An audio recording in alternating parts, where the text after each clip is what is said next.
going to take them 7 games because they don't play defense. And the thing about LeBron James is, especially when he's playing with another 5-star, another MVP caliber player, is anything you get from anyone else is gravy. It's like, oh, well, if that guy's going to start hitting shots, forget it. Now think about this win they're coming off the Blazers, against the Blazers. Danny Green hasn't gotten it going yet.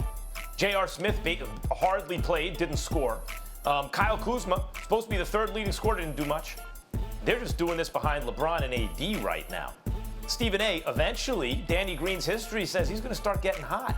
Eventually, J.R. Smith's going to hit a 3 at some pivotal point in the game. You'd be like, well, okay, if J.R. Smith starts hitting 3s, what are the Blazers supposed to do? That's the point. LeBron plus AD equals too much for a team like the Blazers, almost no matter what else they have around them, but they do have some competent pieces around them. I see this as a 5, maybe 6-game series. Well, listen, the reason why I believe they could go 7 is because my belief is that LeBron and AD would do their thing, especially AD right now. Major props to him for playing like a man amongst boys. He ain't just shooting jumpers. He's taking it to the hole strong. He's scoring on putbacks, offensive rebounds, and just making Hassan Whiteside and Nurkic look sorry. They got to get their act together because this dude is doing that while patrolling the paint himself with JaVale McGee on occasion and Dwight Howard.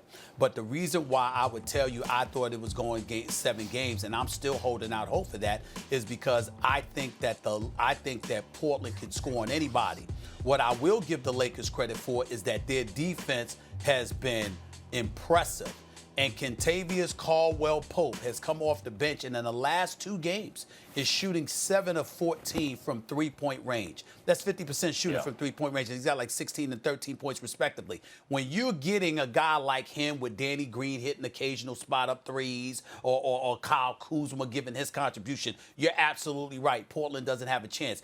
I just don't anticipate they will do that for the entirety of a 7-game season. I think they'll do it for the 4 games the Lakers win.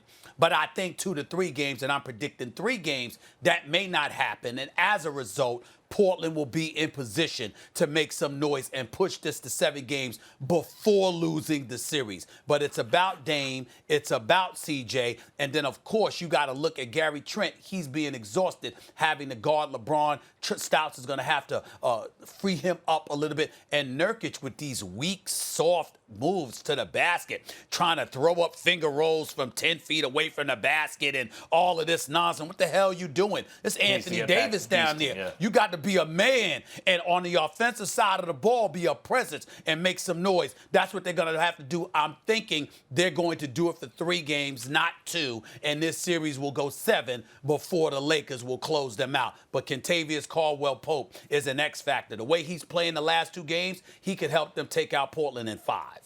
Yeah, that's what I mean. That's what I mean. You have a guy like KCP who can do a lot of things, but maybe none of them well enough to be a star, right? But can do some things, especially with fresh legs off the bench. If he starts doing something on a LeBron AD team, as soon as you get contributions from a guy like KCP, you feel like throwing up your hands. Like, what are you supposed to do if that dude's going to start to go off? Let alone, I mentioned Danny Green and those guys, but Stephen A., I thought from the beginning the Clippers had the tougher draw here. I'm not worried about the Blazers because they don't play defense, and the Lakers do. I'm very worried about the Clippers, my preseason pick, because my preseason dark horse, my preseason sleeper pick, the Mavs, look like a whole lot of right now. But Portland, respect to Damian Lillard and McCollum playing with a broken back, I don't think they have enough. Mm-hmm. Talk to me about the Dallas Mavericks when I see the Clippers playing defense the way I know they can play. That Clippers defense has not shown up yet.